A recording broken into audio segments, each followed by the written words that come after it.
실제로 루터 때문에 근대 유럽이 만들어집니다. 적게는 독일이 만들어지고요. 네. 크게는 지금의 유럽 문명의 대부분이 루터 때문에 디자인됩니다. 지난 1000년 동안에 세계를 움직인 세 번째 인물로 루터였습니다. 루터가 성 비텐베르크 성당에 95가지 그 조항을 네. 붙였을까요? 안 붙였을까요? 여러분들 알고 있는 종교개혁은 뭔가요? 루터가 성서를 번역했다고 하는데 루터가 최초의 성서 번역가였을까요? 전에는 하나님의 의가 내 신앙의 목적이었는데 이제 신앙이 하나님이 나를 목적으로 삼았다는 것을 깨닫는 것이 의라고 하는 것을 알게 되는 거죠. 성서를 통해서 하나님을 만난 거죠. 실존적 신앙을 통해서 찾고자 했던 것이 루터였다고 네. 보시면 됩니다. 그로 인해 인간은 신을 만나게 되었다. 단독자로.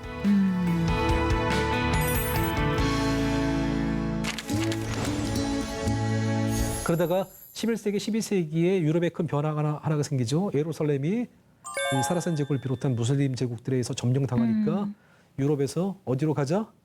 예루살렘을 복권하러 가자. 십자가 오는 전쟁을 펼치게 되죠. 동서가, 그러니까 동서라고 얘기하긴 그렇죠. 아무튼 기독교세와 이슬람 세력이 맞붙게 됩니다.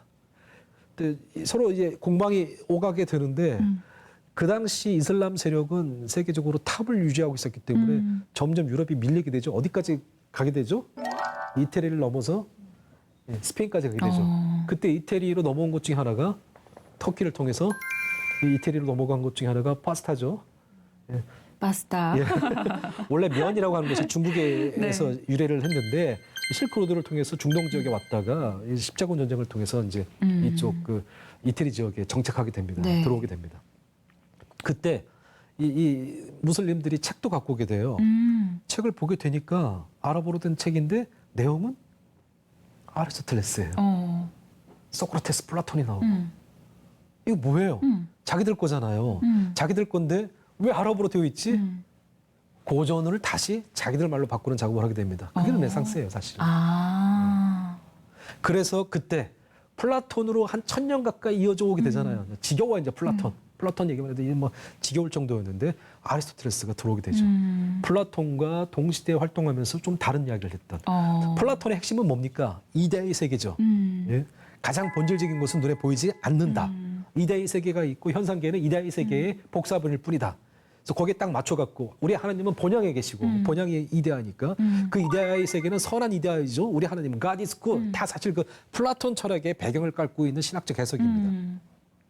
이런 해석으로 1000년 가까이 이어져 오다가 아리스토텔레스가 들어오게 됐는데 아리스토텔레스는 현상 안에서 이게 따로 이데아의 세계를 얘기하지 않고 이 진료 안에 형상이 있다고 얘기를 하는 거예요. 아리스토텔레스는 의사 집안이잖아요.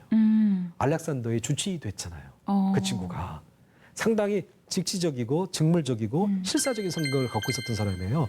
그러니까 현실을 떠난 어떤 세계를 상정하지 않고 모든 것이 이 세계에 있다고 본 겁니다. 네. 그러니까 여기 탁자가 있는 것은 완벽한 이데아의 탁자를 본따고 있기 때문에 여기 탁자가 있다고 보는 것인데 아리스토텔레스는 이 탁자를 구성하고 있는 나무라고 하는 물질 안에 탁자의 폼, 형상을 구축하고 있기 때문에 그렇다고 보는 거예요. 하나님이 어디 안에 있는 겁니까? 만물 안에 있는 것이 되죠. 근데 이게 그전까지 플라톤 사상에 의하면은 설명이 잘 안 돼요. 하나님은 떠나서 독립적으로 초월적 존재로 있어만 하는데 본향에 계시고. 예, 이 세계 내에 있는 어떤 원리로 설명하기가 쉽지 않잖아요. 이걸 완성시킨 것이 이 토마스 아퀴나스예요. 토마스 아퀴나스의 자연신학이라고 하는 것이 인간의 이성을 도구적 이성을 가지고 신의 존재를 우주적 탐구를 통해서 그러니까 찾아낼 수 있다고 보는 겁니다. 그렇게 자연 속에 스며 있는 신의 존재를 찾아내는 것이 글로리아 데이, 하나님의 영광이라는 말이에요. 그래서 영광의 신학. 그러니까 루터의 십자가의 신학하고는 완전히 대별되죠. 십자가의 신학은 뭡니까? 그분이 나를 위해서 십자가 위에서 피를 흘리고 고통을 당해 주셔야지. 특별하게 나를 찾아올 때만 나는 그분을 알 수 있다는 얘기고 가톨릭에서의 자연신학은 인간이 이성을 가지고 자연을 궁구하면 그 안에 스며 있는 신의 솜씨를 찾을 수 있다고 봅니다. 토마스 아퀴나스의 그 유명한 우주론적 신 증명. 신은 언무브드 무보다 부동의 원동자이다. 움직이지 않는 움직임을 만들었던 최초의 움직이지 않는 존재이다. 모든 것에 목적을 부여하는 목적인이다. 이게 다 이성을 가지고 자연 속에서 신을 찾는 것이죠. 상당히 긍정적인 자연 신학을 갖고 있는 것이 아리스토텔레스의 철학인데 루터가 좋아할까요? 싫어하죠. 왜? 성서에 얘기하는 하나님과는 다르다고 본 거예요. 성서에서 얘기하는 하나님은 조금 편벽스럽긴 하지만 나를 찾아오시는 분이고 나에게 타치를 해주시는 분이고 역사 속에서 우리에게 언급하고 우리를 찾아오시는 분이기 때문에 그런 식의 이성적 도구를 통해서 만나지고 발견되어지는 하나님하고는 다르다고 봤기 때문에 그래서 루터는 아리스토텔레스를 넘어서 어디로 가느냐? 성서로 들어가 버립니다. 성서로 들어가서 성서 안에서 하나님을 찾게 되죠. 그러기 위해서 루터에게 영향을 줬던 것이 이제 오컴의 유명론, 아구스티누스의 은총론, 독일의 신비주의예요. 오컴의 유명론은 뭡니까? 그 이데아 같은 거, 그 이름뿐이야, 말뿐이야. 예. 그 유명한 그 얘기이잖아요. 그 아구스티누스의 은총론이라고 하는 것은 신의 은총을 통해서 타락한 우리가 구원받을 수 있다는 얘기. 예. 그리고 독일의 신비주의는 경험 이런 것들. 자 보세요. 경험, 체험 누가 하는 거죠? 우리가. 내가 하는 거죠. 우리가 아니라 내가. 벌써 주체적 자아가 나올 수 있는 길이 열리게 되잖아요. 나라는. 나, 에고, 이씨, 아이, 나. 이 루터의 가장 큰 겁니다. 우린 누가 하나님을 만나냐? 내가 만난다. 이거예요. 우리 아버지가 목사라고 해서 내가 구원받는 거 아니죠. 우리 엄마가 권사라 매일같이 기도한다고 했고 내가 저절로 구원받는 거 아니죠. 구원받기 위해서는 내가 하나님을 만나야 된다는 거. 이게 루터의 가장 큰 발견입니다. 네, 그런 영향들을 이제 받게 되죠. 그러다가 이제 탑의 체험을 하게 됩니다. 독일어로 쓰여져 있는데 제가 이 문장을 읽고 좀 루터에 대해서 생각을 바꾸게 되는 하나의 그 기원이 된 거기도 합니다. 김나줌을 공부하셨으니까 네. 뭐 금방 아시겠죠. 미스 그로셈 하스. 하스란 단어는 저주한다는 네. 뜻이거든요. 요거 말고 다른 루터의 전집에 보면 서문에 어떻게 써 있냐면 Ich habe den Zorchen Gott gehasst 그렇게 써 있어요. 나는 그런 신을 저주했다. 무슨 얘기냐면 그 앞에 내용 보면 이런 말이 나옵니다. 나는 지금까지 선생님들로 하여금 성서를 너무 문자적으로 법리적으로만 배웠다. 그래서 하나님의 공의 그러면 내가 마땅히 해야 할 어떤 기준을 제시하는 줄 알았다. 그래서 너무너무 힘들었다. 하나님만 생각하면 난 불안했고 하나님만 생각하면 죄진 나로서 공포를 느낄 수밖에 없었다. 그런데 성서를 그런 하나님을 나는 저주했다고 얘기해요. 여기서 또 그대로 얘기를 하거든요. 그게 너무 두려웠던 거죠. 그러다가 이 사람이 첨탑에 그 아구스티누스 수도원의 작은 방에서 시편을 보고 성경을 보면서 아 하나님의 의라고 하는 것은 다른 의미가 있다는 것을 깨닫게 된 거예요. 어떤 거냐면 쉽게 얘기하면 전에만 해도 하나님의 의가 그의 신앙의 목적이었어요. 그 당시 기준으로 따지면 의라고 하는 것은 서로 계약을 해서 그 계약을 지키는 것이 의였거든요. 계약을 지키지 않으면 큰일을 치릅니다. 구약 시대는 그 동물을 잡아서 반으로 쪼갠 다음에 그 사이를 건너가잖아요. 그 이 계약을 의를 지키지 않으면 너 이 동물처럼 반 쪼개서 죽일 거야라는 얘기거든요. 무서운 얘기죠. 루터는 그것을 알았기 때문에 하나님의 의에 맞추기 위해서 무진장 애를 쓰면서 살아갔어요. 그래서 뭘 얻겠냐고요. 아까 우리가 항상 하는 얘기가 부모님의 지난번 단테할 때도 말씀드렸잖아요. 부모님의 기준도 못 맞추는 우리가 하나님의 기준을 맞춘다는 것은 불가능하죠. 매 순간 절망할 수밖에 없는 거예요. 근데 생각을 바꾸게 된 거죠. 성경에서 얘기하는 의라고 하는 것은 우리는 그대로지만 하나님이 우리를 당신의 의를 실현할 대상으로 삼았다는 얘기죠. 전에는 하나님의 의가 내 신앙의 목적이었는데 이제 신앙이 하나님이 나를 목적으로 삼았다는 것을 깨닫는 것이 의라고 하는 것을 알게 되는 거죠. 그래서 그 의라고 하는 것은 사랑의 다른 표현인 것을 알게 된 거예요. 그러니까 성경이 다시 보이게 되는 거죠. 네. 그래서 이분이 성경을 다시 다 주석을 해버립니다. 이 양반의 남긴 책이 127권인가 그래요. 무진장 썼죠. 그 당시 독일어로 된 출판물의 3분의 2가 루터가 쓴 겁니다. 오래 살지도 않았어요. 네. 오래 살지도 않았는데 그냥 하루에 1년에 한 30권씩 써야 된다고 보시면 돼요. 지난주에 단테도 참 집요했는데 이번 주에 루터도 참. 그 정도는 네. 돼야 루터도 되고 단테도 되고 이 뒤끝 있는 사람들, 집요한 사람들입니다. 그래서 이런 글을 그의 전집에 남깁니다. 네. 미스 그로셈 하스, 비시 주버 다스 부르트, 게리시카이트 그거테스케 하스타하트. 아주 커다란 증오감으로 전에 내가 하나님의 공이라고 하는 단어를 싫어했다. 저주에 맞지 않았다. 게하스트라고 하는 단어는 헤이트예요. 영어로 따지면 헤이트. 싫어한다는 정도가 디스라이크 정도가 아니라 아주 저주한다는 거죠. 몸서리치게 싫었다는 얘기죠. 그런데 미스터 그로스 리브의 아주 커다란 사랑의 마음으로 힐디시에스 디스스포르트 아스타스 알러 립스틱 호크 지금 이 단어를 가장 사랑스러운 단어로 높이 올려드리고 있다. So ist mir diese Stelle des Paulus in der Tat die Freude des Paradies gewesen. 그래서 지금 내게 바울의 그러니까 하나님의 의는 복음에는 하나님의 의가 나타나서 믿음으로 믿음이 이르게 하느니 그 말이 있잖아요. 그게 지금 이 말이 실제로 내게는 천국에 이르는 문이 되고 있다. 라는 얘기예요.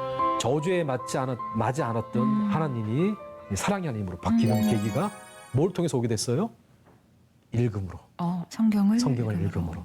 성경에 기록되어 있는 언어가 우리를 벌주기 위해서 기록된 것이 아니라 우리를 사랑하기 때문에 쓰여진 것을 알게 된 거죠.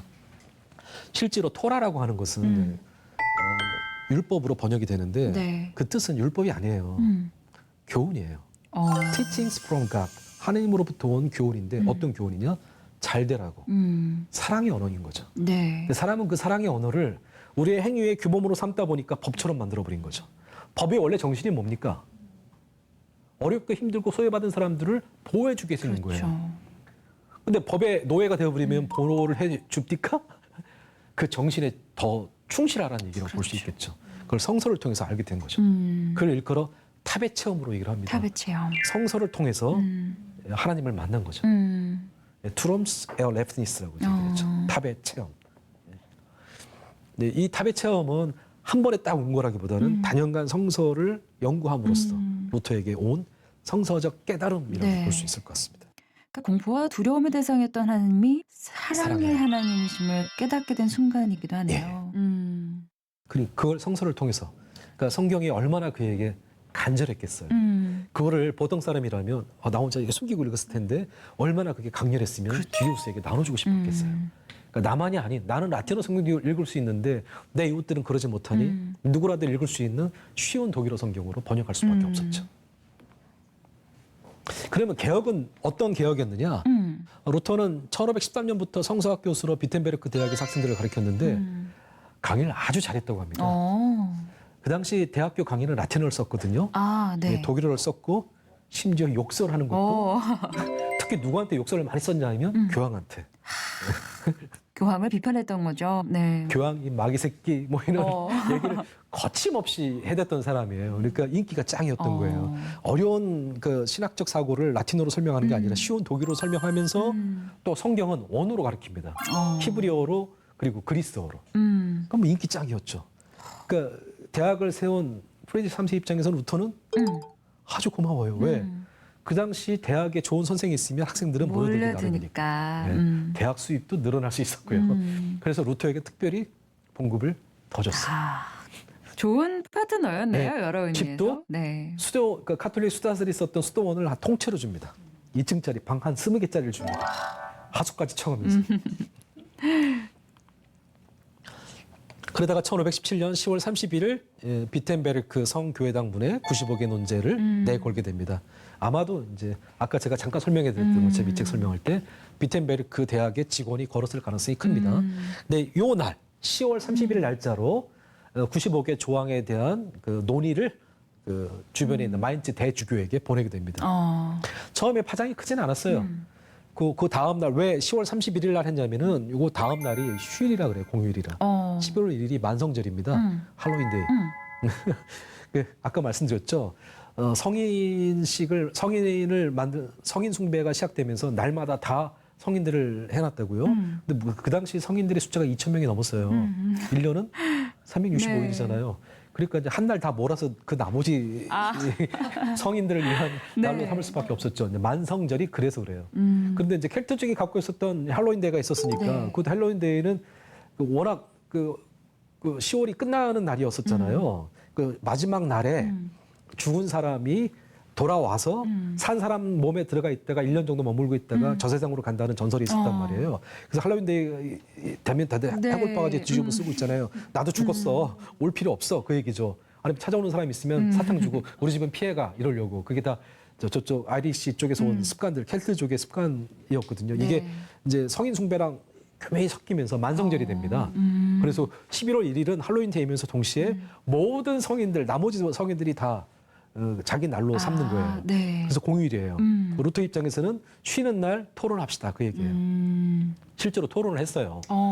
이 95개 조항은 독일어로 쓰여지지도 않았고 라틴어로 쓰여졌고요. 그래서 아무도 안 읽었어요. 처음에는. 제가 그렇게 얘기했습니다. 2017년도 500주년 기념 막 한다고 난리로 치고 있을 때 종교개혁은 2017년이 500주년이 아니라고. 왜냐하면 그 다음에서야 파장이 일어납니다. 1518년.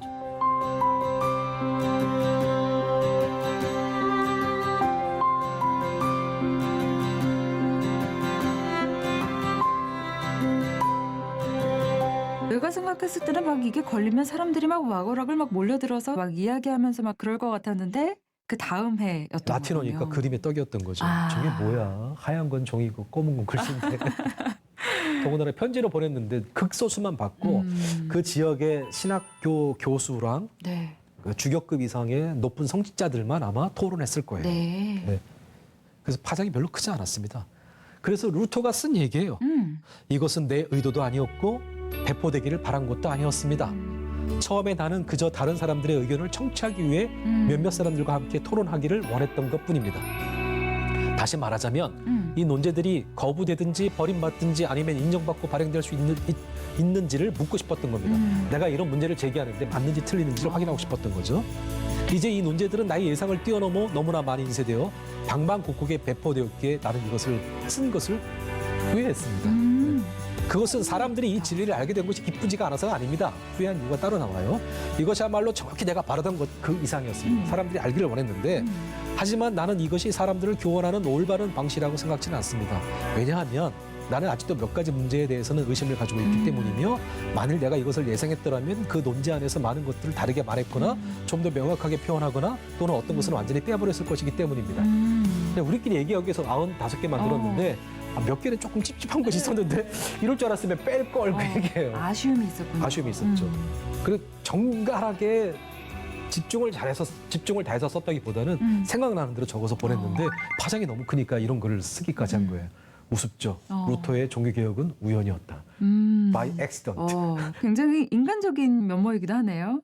이게 이제 역사의 흐름이 갖고 있는 묘미입니다. 이걸 그 다음에 1518년 1월 정도에 누군가 독일어로 번역합니다. 그래서 젊은 학생들 중심으로 퍼져나가기 시작합니다.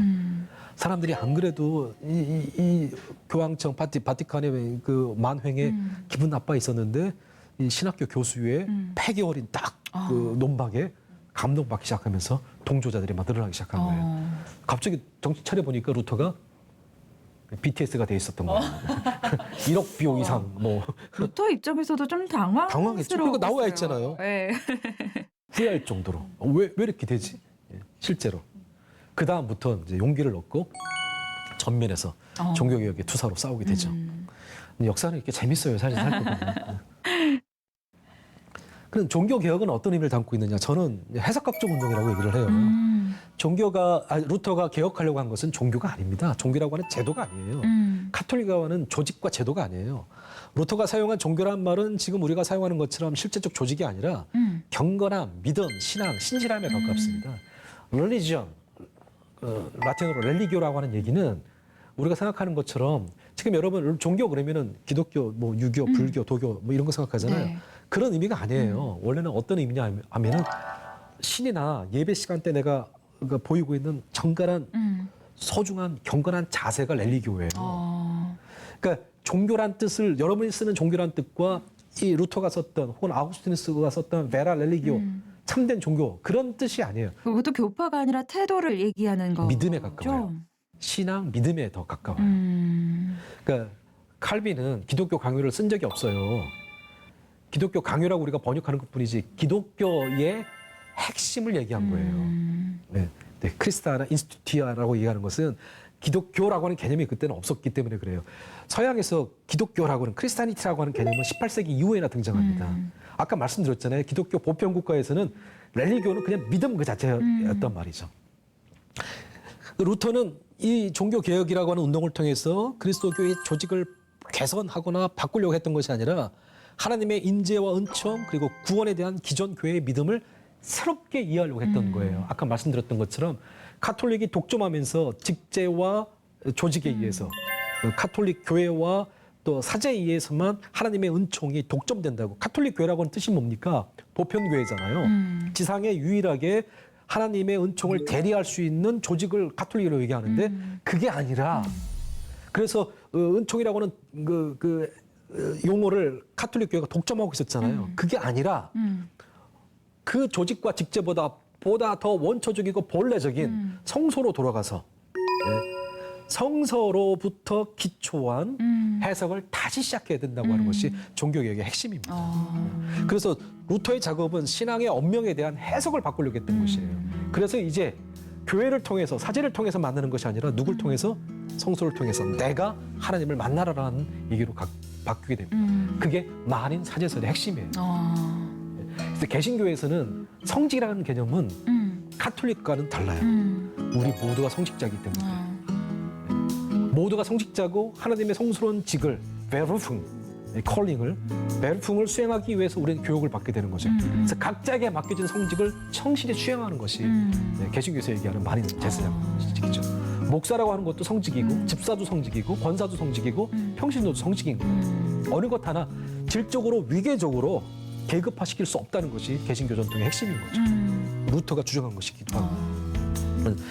성서에서 얘기하는 은총이라고 하는 것이 성서를 통해서 해석되어야지 직제나 조직을 통해서는 해석되어서는 안 된다는 얘기죠. 그거를 라틴어를 아는, 히브리어를 아는, 그리스어를 아는 루터가 얘기하고 있어요.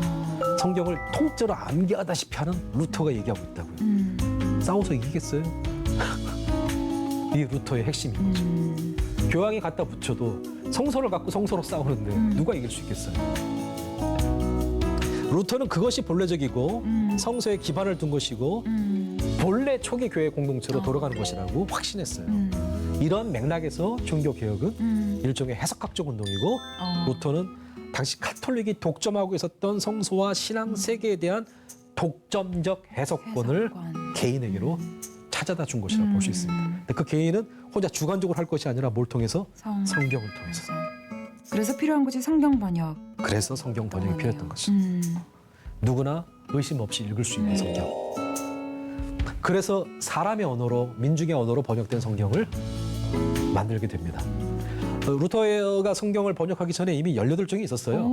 근데 이건 주로 귀족들이나 왕들한테 주는 거였습니다. 표현들이 어렵겠죠. 어렵죠.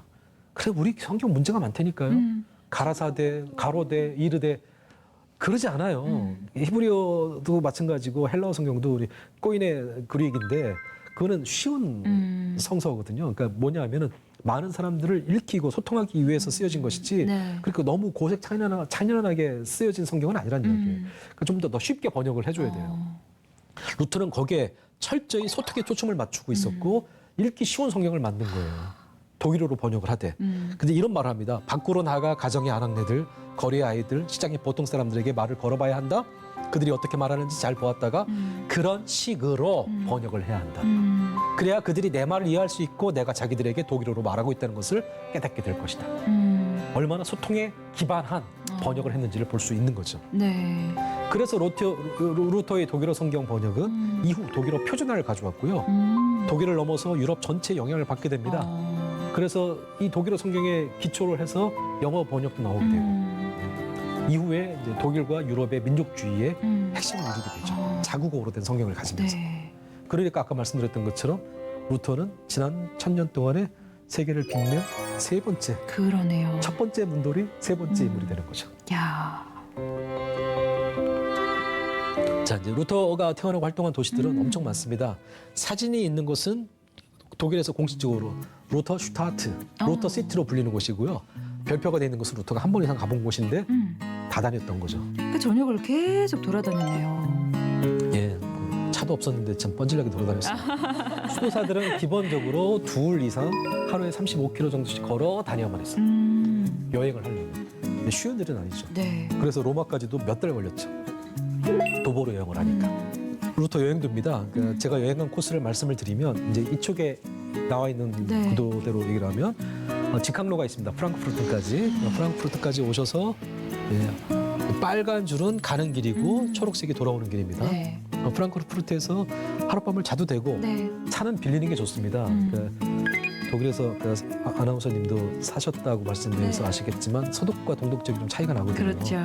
동독 지역은 대중교통들이 좋지가 않아요. 그래서 대중교통편이 좋지가 않아갖고 서독 지역은 차가 없이도 다니기에 전혀 불편함이 없는데 동독 지역은 대중교통이 불편할 뿐만 아니라 루터가 활동했던 도시들이 다 작은 도시들이라 대중교통 연결편이 썩 좋지가 않아요. 그래서 프랑크푸르트 공항에서 차를 빌리고 쭉 가서 일단 에어프루트에서 머물어서 에어프루트가 큰 도시이기 때문에 네. 하룻밤 자면서 여기서 이제 아이젠나흐나 루터가 독일어를 번역한 마르트부르크나 여행할 수가 있습니다. 그 다음에 라이프치히에 터를 잡고 그 옆에 예나, 할레, 뭐 이쪽 그 비텐베르크 다 구경할 수 있고요.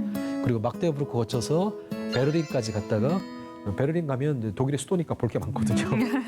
그 바로 옆에 포츠담 1시간 거리에 포츠담이 있는데 포츠담에 그 수당시라고 하는 그 큰 궁전들 몇 개 있는 그까지 구경하시면 큰 구경이 됩니다. 그다음에 쭉 오셔가지고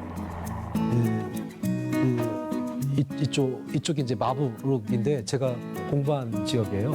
마부룩은 뭐로 유명하냐면 루터가 스핑글리와 더불어 그 성만찬 논쟁을 벌였던 곳이에요. 그리고 마북 대학이 종교개혁 때 처음으로 개신교 신학생을 받은 개신교 신학대학입니다. 제가 나온 대학이 세계에서 제일 오래된 개신교 신학대학이에요. 거기 이제 영주였던 필립이 카톨릭 수사들을 내쫓고 개신교 신학생들을 받기 시작합니다. 네. 그래서 대학 이름이 필립 대학이에요. 예. 그래서 마부르크에서 하룻밤 정도 거쳤다가 다시. 이제 마인츠 가서 네. 구텐베르크의 고향입니다. 구텐베르크 보고 마인츠 바로 옆에 보름수가 있습니다. 여기서 지금으로 따지면 이제 국회의사당이 있던 곳인데 지금 불타가지고 아무것도 없고 그 종교개혁 기념 파크만 조성돼 있습니다. 네. 루터가 재판받았던 곳이죠. 보름스 가서 구경을 한 다음에 다시 프랑크푸르트로 여기 한 40분 정도 거리밖에 안 네. 되니까 요 코스가 한 일주일 정도 코스입니다. 그러니까 이 책 하나 들고 코스를 밟아 가시면서 여행을 하시면 루터에 대한 일대기를 네. 쭉 한번 보는데 크게 어렵지 않을 것 같습니다. 코로나19가 빨리 끝났으면 좋겠네요. 예, 제가 직접 찍은 사진 몇 개 보여드리면서 이제 설명드리는 시간 갖도록 하겠습니다. 네. 아이젠하크입니다. 이제 먼저 루터 친척들이 있었고 루터도 이제 1498년부터 1501년까지 이제 학교를 우리로 따지면 중학교 정도, 중고등학교 정도 다녔던 곳이 바로 이 아이젠하크라고 하는 곳입니다. 네. 루터가 머물던 곳, 하숙했던 곳은 지금 루터 하우스가 됐고요. 아이젠하크 옆에 이제 자그마한 산 속에 요새가 있는데 거기가 파르트부르크입니다. 거기가 10달 동안 머물면서 신약 성경을 번역한 곳으로 유명합니다. 여기가 아이젠하크 시청이에요. 여기가 시청이고 여기가 관광청입니다. 네. 관광청이 더 좋아 보이더라고요. 이 빨간색은 네, 루터 500주년이라고 이제 열심히 광고하고 있는 거예요. 근데 작은 동네라 사람들이 별로 없어요. 제가 7월에 갔는데 따스한 햇살만 있었고 사람들이 별로 없더라고요. 그리고 이건 루터가 살던 곳입니다. 루터 하우스. 네, 루터 하우스고 원래 요 집이었는데 옆에까지 붙여가지고 큰 박물관을 만들고 있습니다. 그 루터가 다녔고 음악 공부를 했다고 알려져 있는 찬양대에도 섰다고 어린이 찬양대에 섰다고 알려져 있는 게오르그 교회입니다. 바로 시청광장 옆에 이렇게 붙어 있어요. 여기는 지나가다가 봤는데 거기 적혀 있어요. 여기 루터가 드라이버흔 네. 3주 동안 머물렀던 곳이래요. 이게 별거 없고 다 장사하고 있더라고요. 그거 재밌어서 제가 사진으로 남겼습니다.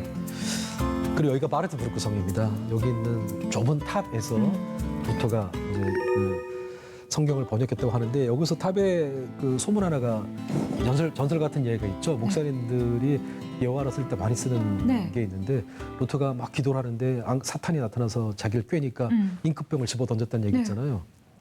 그 사실이 아닙니다. 오, 그래요? 그 당시 잉크병이 없었어요. 잉크 접시는 있었어요. 아. 그 잉크 접시는 집어 던지면은 벽에다가 안 붙습니다. 그 누군가가 지어낸 이야기예요. 네. 그만큼 칠흑처럼 어둡고 사탄이 올만한데 네. 나중에 이제 이런저런 일로 거기 잉크 자국이 있으니까 누군가 그렇게 설명을 붙여갖고 했는데 던졌을 거다. 지금은 지워버렸어요. 어. 그 고증을 통해서 이건 아니다, 루터 관계 아니다 하니까 지워버렸습니다. 네. 그러니까 전설이 많아요. 그 그러네요. 불교에도 원효 대사가 해골물을 마셨다고 하는데 그 해골물 아닌 것도 아시죠?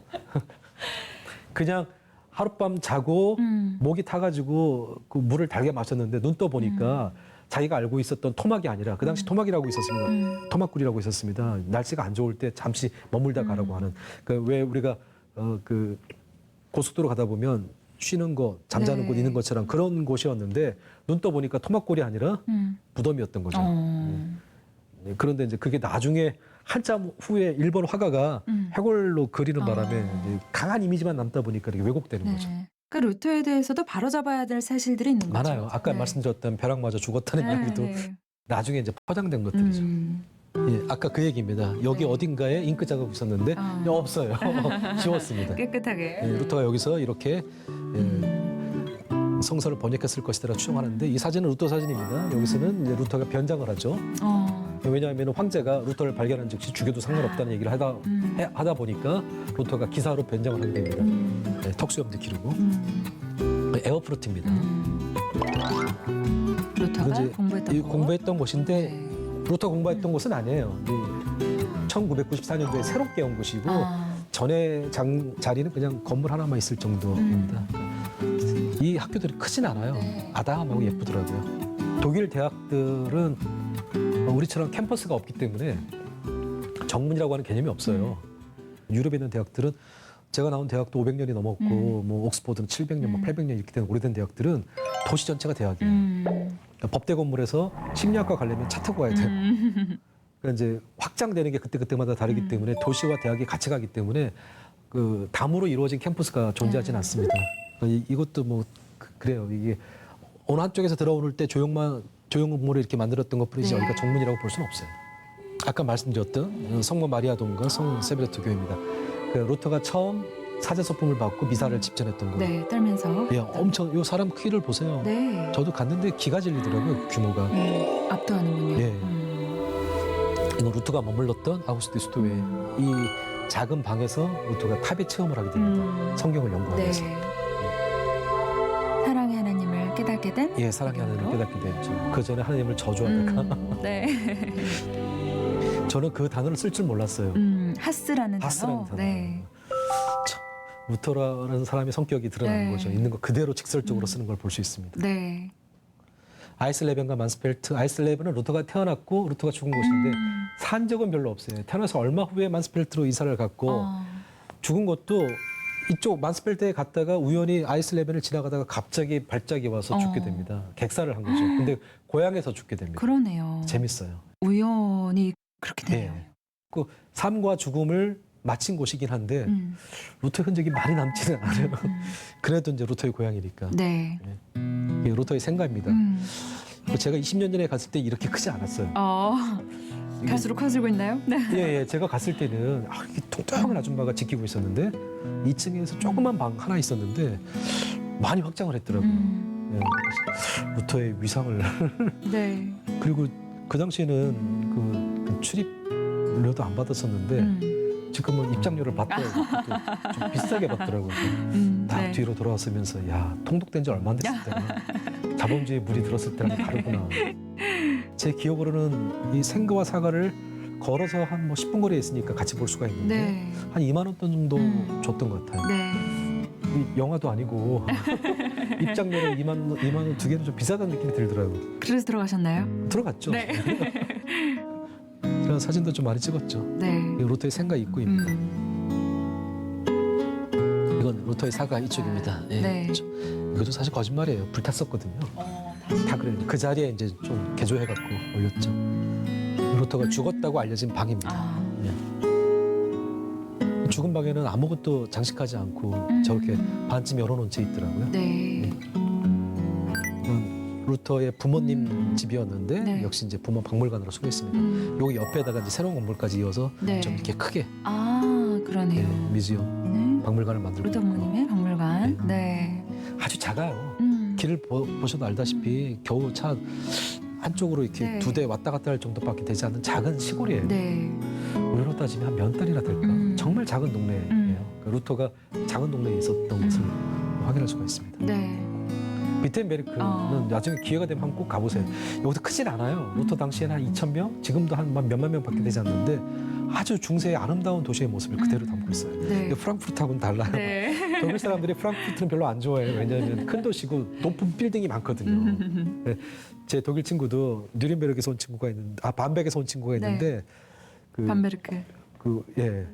그 베르린과 그 프랑크푸르트를 싫어하더라고요. 네. 왜 싫어하니 그랬더니 거기 빌딩이 너무 높아.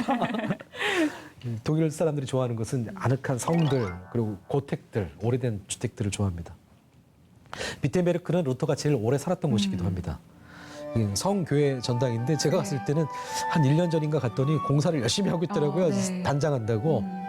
또 관광객들이 많이 있는데 네. 대부분 보면 다 독일 사람들입니다. 아까 말씀드렸던 것처럼 마치 루터는 독일 민족의 아버지처럼 읽혀지기 때문에 그렇습니다. 네. 이건 그 비텐베르크 성교회 내부이고요. 예, 이 안에 이제 루터의 무덤도 같이 있죠. 독일 전통 중에 하나가 아주 저명한 사람들은 교회 안에 묻죠. 그리고 또 유명하지만 그렇게 저명하지 않은 사람들은 교회 안뜰에다 묻고 거기 들어가려면 돈 내야 돼요. 무덤을 보려면. 예, 루터는 이제 안에다 묻히게 됩니다. 나중에 이 무덤에 칼 5세가 찾아와가지고 한 번 더 욕을 보이죠. 루터한테. 아무튼 보시면 대부분 다 네. 독일 사람들인 걸 볼 수 있습니다. 고딕 방식으로 져서 네. 천장이 아주 높습니다. 루터의 무덤입니다. 바로 전면에 그 설교단 쪽 그 아래에 있어요. 바로 최전면에 있다고 보시면 됩니다. 그리고 이건 면죄부를 붙였다고 알려져 있는 그 비텐베르크 성교회 문입니다. 전에는 나무 문으로 되어 있다가 이제 불에 탄 다음에 청동으로 바뀌어져 있고 아예 90억의 논제를 새겨놨습니다. 이렇게 새겨도 이렇게 긴데. 네. 그리고 비텐베르크 시립교회입니다. 저는 성교회보다는 이 시립교회가 더 마음에 드는 네. 뭐랄까 단순미가 있어요. 그 루터가 설교를 아주 많이 했던 곳 중에 하나. 루터는 아주 뛰어난 설교가기도 했어요. 수천 회의 설교를 했는데 이 비텐베르크 시립교회에서 아주 많이 이 설교를 한 것으로 유명합니다.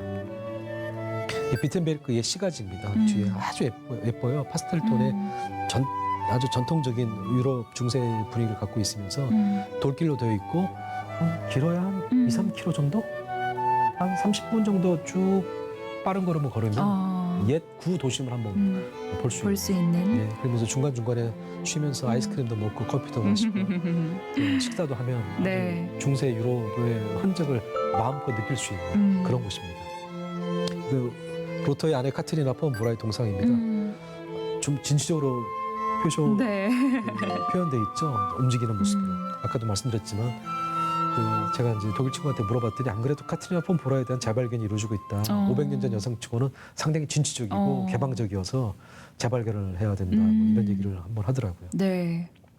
실제 아까도 말씀드렸지만 실제로 종교개혁을 일으키는 루터가 아무 어려움 없이 마음껏 종교개혁을 펼칠 수 있도록 도와줬던 사람이기도 했고요. 생활력도 강했고 네. 루터의 다른 편지문 같은 편지문 보면 이런 말이 있어요. 결혼한 다음에 한 얘기예요. 네. 아침마다 눈을 뜨니 웬 마녀가 내 눈앞에 있다. 머리 긴 마녀가 눈앞에 있다. 불편했던 거예요. 16살이나 어린 여성인데다가 어색하고 또 따박따박 말대꾸를 잘하거든요. 그 전에 루터가 여성에 대한 혐오도 있었단 말이에요. 전형적인 그 마초였거든요. 네. 욕설도 잘하고. 루터가 심한 변비 환자인 건 아세요? 정말요?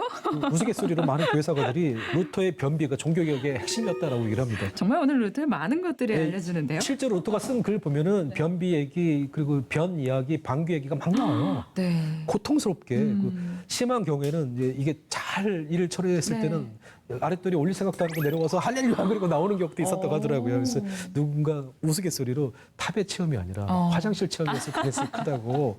실제로 여러분 변비 걸렸을 때 눈에 보이는 게 없거든요. 사람이 화가 너무 많이 괴롭죠. 치솟게 되고 네. 그러니까 그 성격이 불같고요.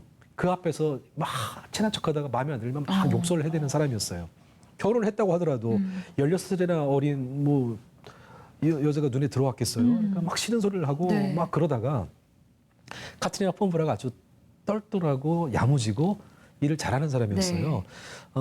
결혼하기 전에도 크라나호라고 루터를 도와서 종교개혁을 지원했던 유명한 화가가 있는데 네. 성경에 사파도 많이 그렸던 그 화가의 집에 회계를 맡았던 사람이에요. 상당히 셈도 빠르고 말도 잘하는 사람이었었죠. 네. 루터를 이겨냅니다. 그리고 실제로 루터가 화도 많았고 그 얘기도 해드려야겠네요. 루터가 청년 시절엔 빼짝 말랐어요. 네. 그 수도원에 있었기 때문에 수도원의 생활이라고 한 게 뭔지 아시죠? 대부분의 수도원에 들어가는 사람들은 하나님을 만나기 위해서 수도원에 들어갑니다. 그래서 수도원에 들어가서 하나님을 만나요. 하나님 같은 원장님을 만나죠. 이거 루터가 한 얘기예요. 네. 하나님을 만나러 수도원에 갔더니 원장이 있더라. 거기 가면 생활이 너무 빡빡하게 돌아갑니다. 이런 식이에요. 아침 새벽 4시에 일어나서 1시간 예배드리고 남는 시간 기도하고 성경 보고 하루에 최소한 7시간에서 8시간 정도 기도를 하고 나머지 10시간 정도 성경 읽고 그런 생활이 반복이에요. 금욕과 경건의 시간. 경건의 시간. 먹는 것도 아주 소고기모로 먹고 그러니까 피골이 상접하게 말라가죠. 루터가 뭘 얻었을까요? 못 얻습니다. 그 나중에 수도원을 탈출하고 종교를 일으킨 다음에 이렇게 표현해서 죄송한데 무진장 먹어요. 그러니까 보란 듯이 수도원 생활을 처절하게 반대의 삶을 살게 됩니다. 그렇게 말 먹으면 단테한테 혼나는데. 네. 많이 먹게 되니까 단테한테 혼나는 게 아니라 몸한테 혼나요. 네. 몸이 말을 안 듣게 돼요. 각종 성인병에 시달리게 됩니다. 그러니까 몸에 각종 질병에 시달리게 되니까 안 아픈 적이 없게 돼요. 뭐 심장부터 시작해서 결국 그런 것 때문에 이제 일찍 죽게 되는데 네. 뭐 혈압부터 위장부터 뭐 안 아픈 데가 없을 정도로. 그러니까 카트리나 폰 보라의 세심한 배려와 지원 없이는 아무것도 할 수 없는 상태에 빠지게 됩니다. 돈 개념도 없었던 사람이에요. 아까 얘기를 했죠. 그 프레드리 3세가 잘 봐서 월급도 좀 더 줬고 또 집도 2층짜리 네. 큰 집 이게 다 루터의 집이었으니까 방 20개가 넘는 집을 줬단 말이에요. 지금 박물관으로 쓰고 있거든요. 루터가 제자들 다 불러와. 그냥 있으라고. 밥도 그냥 먹으라고. 떠드는 걸 워낙 좋아해가지고 큰 식당에 놓고 제자들을 한 10대 명 불러놓고 떠드는 것으로 제자들이 받아 적어서 탁상 담화라고 책 한 권이 나올 정도예요. 500페이지 정도 책.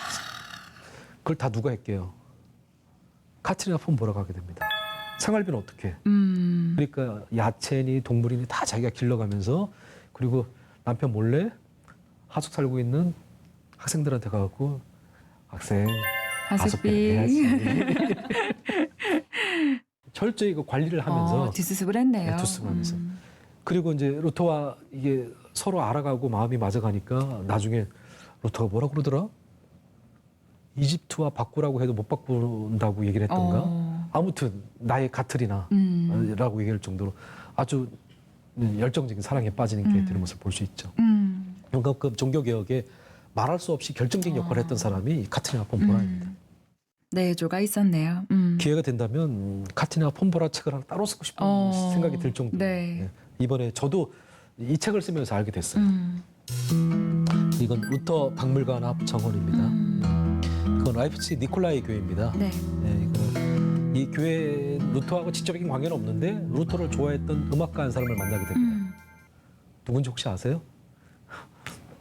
루터가 어린 시절 보냈던 아이즈나크가 고향인 사람. 바흐. 세바스찬, 요한 세바스찬 바하. 바하가 루터를 좋아하게 되는데 그 바하가 성가대 대장을 했던 곳이 이 니콜라이 교회고 통독되는데 결정적인 역할을 했던 곳이 이 니콜라이 교회입니다. 여기서 우리로 따지면 촛불 집회가 시작돼요.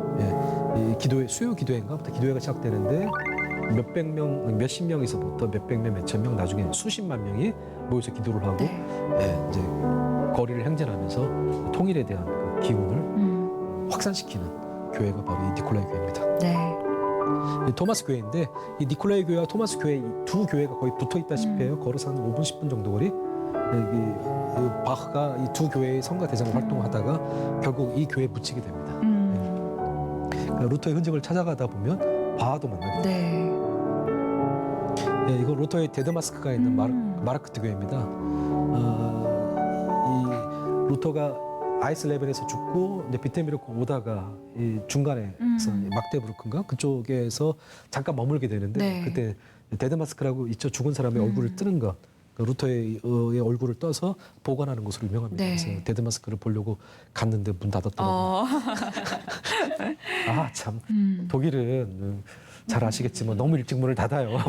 쉬는 날도 많고요. 아, 참 그래요. 날짜를 미리 알고 갈 걸 그 당시 문 닫고 있었더라고요. 이건 막데부르크의 요하니스 교회고 여기서도 루터가 설교를 해가지고 종교 개혁이 확산되는데 큰 역할을 했던 교회이기도 합니다. 네. 이 발로노 교회도 역시 이제 막데부르크에 있는 교회인데 여기서도 루터가 종교 개혁을 위한 설교를 했다고 유명한 곳입니다. 이제 발로노 교회의 옆모습이고요. 그리고 이제 아까 말씀드렸던 보름스 그 제국 의회가 있었던 거. 그 당시 신성 로마 제국은 이제 스페인, 독일, 이태리 일부 쪽 해갖고 이제 신성 로마 제국을 유지하고 있었고, 네. 황제는 스페인에 있다가 통치를 위해서는 독일 쪽으로 가고 이태리 쪽으로 가고 했었거든요. 독일 지역에 왔을 때 이쪽에 머물렀어요. 네. 머물렀었고, 근데 지금 다 불타고 없어졌고 그 동네가 그 지역이 이 종교 개혁 기념 그 공원으로 꾸리고 있죠. 이 가운데 네. 루터가 있고 프리디 3세 네. 뭐 그 자기를 도왔던 사람들이 쭉 있고 네. 그 동상들로 구성되어 있는 곳입니다. 이건 이제 그 보름스의 한 구석에 가면 네. 루터의 나무라고 있어요. 전설에 나오는 이야기인데 믿어야 될지 말아야 될지. 이 얘기는 이겁니다. 루터가 이제 자기가 살던 독일 지역에서부터 저쪽 비텐베르크로부터 쭉 오면서 수없이 많은 사람들의 환영을 받으면서 오게 돼요. 왜 민중의 소망을 대면하고 있기 때문에. 네. 근데 항상 이제 반대파도 있게 되잖아요. 이건 저 보름스 다 오니까 조금만 가면 이제 아까 봤던 그 왕궁으로 가게 되니까 이 여기 사람들이 이제 루터 찬성파들, 루터 반대파들이 모여 있었던 거예요. 그래서 서로 막 논쟁을 하다가 한 여인이 루터 말이 맞아. 그건 내 이 지팡이에서 싹이 돋는 걸 보고 알 수 있을 거야라고 바닥에 딱 꽂았다고 합니다. 그 나무가 거기서 또 갔더니 야. 여러분들은 잘 안 보이는데 반이 이렇게 깎여 있어요. 벼락 맞아가지고. 아, 벼락을 또 맞았어요. 네, 그래도 살아 있더라고요. 네. 근데 이 루터의 나무를 찾으러 가는데 독일 사람들도 모르더라고요. 그 물어보러 찾아가서 봤더니 이 주변에 이 불법 주차장차들 많고 편말 하나 정도만 있고 완전히 방치돼 있더라고요. 뭐 독일 사람들도 이건 실화라 팩트라고 보고 있는 것 같지는 않아요. 그래도 가니까 우린 이런 거에 관심이 있기 때문에 네. 치고 왔죠. 네. 나무가 있더라고요. 루터스 나무라고 했고. 이건 이제 마인츠가 구텐베르크의 고향입니다. 네. 그 마인츠 광장에 서 있는 구텐베르크의 동상입니다. 그 마인츠 구텐베르크 박물관에 있는 그 당시의 활자 인쇄의 초기형태입니다. 그 양피지에다가 인쇄를 하다 보니까 이 압력이 센 방법을 사용할 수밖에 없었죠. 그래서 지금도 저 언론 같은 것도 프레스라고 부르는 게 여기서부터 시작된 개념이에요. 그렇군요.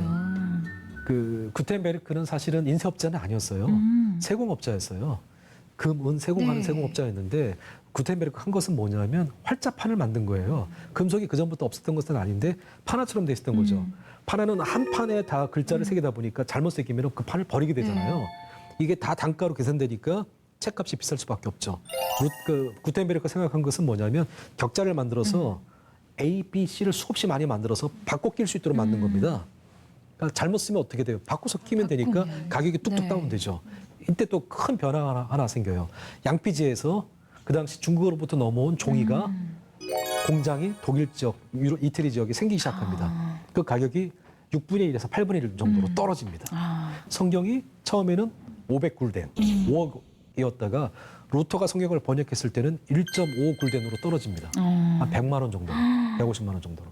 살만했죠. 그러네요. 그러니까 2, 3년 안에 한 집 건너 하나 다 성경을 사게 됩니다. 이 루터의 공헌이면서 아울러 구텐베르크의 도움이 없었으면 불가능했던 일이라고 볼 수 있죠. 그 한 40배에서 50배 정도 빠르다고 하더라고요. 필형사야가 쓰는 것보다 이걸 이용하게 되면. 이거는 제가 공부했던 마부르크의 네. 성입니다. 이 성에서 루터가 스빙글이랑 같이 성마차 논쟁을 하게 되죠. 필립 왕이 이제 종교개혁을 후원하는 용주로서 이제 두 종교개혁의 거두들을 불러다가 좀 화해를 시키려고 했는데 실패합니다.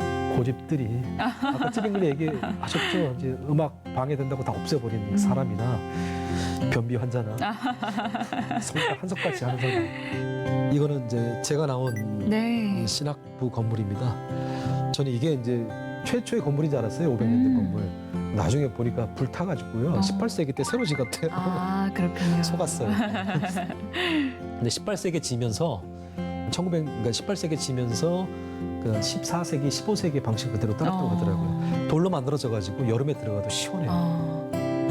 여기 이렇게 건너오게 되면 여기 바로 옆에 그 이태리 아이스크림 아이스크림 가게가 있는데 네. 참 맛있는데. 꼭 들러야 되는 것인가요? 네. 네. 그리고 그 옆에 이제 케밥집이 있습니다. 네. 여러분 케밥이 어디서 만들어졌는지 아세요? 터키. 케밥이 독일에서 만들어집니다. 오. 케밥 요리는 이제 중동, 터키 쪽 요리긴 네. 한데 그 텔러 접시에서 먹는 요리는 그거를 빵에다가 끼워서 먹게 만드는 것은 베를린에 사는 터키계 독일 사람이 만든 겁니다. 아. 터키 사람이 만든 거긴 한데 독일에서 사는. 그 만들어진 것은 독일에서부터 시작하죠. 케밥 많이 드셨죠? 많이 먹었죠. 네. 네. 케밥이 그 햄버거보다 약이 훨씬 많습니다. 맛있습니다. 예, 네. 유학생들한테는 아주 맛 좋은 영양 간식이죠. 예, 에그레스 레포르마타, 셈프레 레포르마타, 에스트. 그 개혁된 교회는 계속 개혁되어만 한다. 루터의 개혁 정신은 한순간으로 끝나는 피리어드 된 게 아니라 네. 계속적으로 개혁되어야 하는 정신을 안고 있다고 볼 수 있습니다. 네. 뭘 내가 하나님을 만나는 중에서 누구도 간섭할 수 없고 하나님을 내가 만나는데 어떤 도움으로? 성서의 도움으로. 네. 이 루터의 정신은 끊임없이 교회의 갱생을 위한 철학이 되어만 한다는 네. 것이 이 이야기에 스며 있다고 볼 수 있겠습니다. 네. 그래서 네. 뭐 예, 오늘 정말 긴 시간 동안 이 책을 또 교수님이 직접 쓰신 책이기 때문에 더 다양한 이야기들을 재밌게 풀어내 주신 것 같은데 오늘 저희 사실 이 프로그램 제목이 서재의 재발견인데 루터의 재발견이라는 제목을 붙여도 될 정도로 루터에 대한 많은 것들을 알아갈 수 있는 시간이었던 것 같습니다. 마지막으로 그렇다면 이 책을 통해서 이 시대에 좀 어떤 메시지를 주고 싶으신지 좋은 말씀 여쭐 수 있을까요? 루터를 공부하면서 또 루터의 생애를 찾아가면서 제가 느꼈던 것은 솔직함이었습니다. 루터야말로 솔직한 사람이었다. 자기 자신에게 솔직했고 자기 신앙에도 솔직했고 생각해 보세요. 살면서 우리는 꿈이잖아요. 명분 때문에 꾸미기도 하고 체면 때문에 꾸미기도 하고 남들이 나를 바라보는 시각 때문에 꾸미기도 하고 내 스스로 남들에게 어떻게 보일까 그것 때문에 꾸미기도 하고 꾸미는 것 때문에 내 제대로 된 모습을 보지 못할 때가 많고 그러다 보니 정말 해야 할 일을 놓칠 때도 있는데 네. 루터는 길지 않은 그의 삶을 살면서 한순간도 자기 자신에게 정직하고 솔직하지 않은 때가 없었던 것 같아요. 그 솔직함, 단테의 집요함이라면 네. 루터에게는 그 솔직함. 그 솔직함이 큰 소통의 문을 낳게 했고 결국 한 시대를 바꾼 것뿐만 아니라 세대 전체를 바꿔버리는 유럽을 바꿔버리는 네. 큰 기운으로 작동하지 않았는가. 그는 솔직한 나머지 하나님 앞에 솔직했고 자기 앞에 솔직했고 이웃 앞에 솔직했고 그 생각하면서 저를 한번 돌아보게 되더라고요. 나는 얼마나 솔직한가. 루터한테 아직도 많이 배움이 필요하지. 네. 루터에게 배움이 필요하지 않을까 싶은 생각이 듭니다. 네. 사실 많은 시간이 지난 지금까지도 우리가 루터를 통해서 아직도 이렇게 배워야 할 것들이 많고 우리 삶에 적용해야 될 부분들이 많다는 점에 있어서 우리 스스로도 많이 반성하고 무엇보다 하나님 앞에서 솔직하게 서서 또 그분이 우리를 통해 이루실 일들을 좀 기대해 봐야겠다 이런 생각을 해보는 시간이었습니다. 예. 교수님 오늘 긴 시간 동안 너무 감사드립니다. 우리 서울신학대학교 이기룡 교수님께 큰 박수 한번 부탁드릴까요? 감사합니다. 네, 오늘 책 속 여행 어떠셨나요? 여행이 주는 뜻밖의 재미는 예기치 못한 순간을 만나는 데 있지 않을까 하는 생각이 들었는데요. 오늘 루터를 따라간 발자취 여행도 그러셨을 것 같습니다. 위대한 종교 개혁가로만 알고 있었던 루터가 인간미 넘치는 사람 루터로 보이기도 했고요. 그럼에도 불구하고 끊임없이 하나님을 알아가려는 노력을 통해서 부끄러운 제 모습을 돌아보기도 했습니다. 루터의 삶 가운데 동행했던 그 하나님이 지금 오늘을 살아가는 우리의 삶 가운데도 동일하게 역사하시기를 바라면서 오늘 이 시간 마무리하도록 하겠습니다. 함께해 주신 여러분 고맙습니다.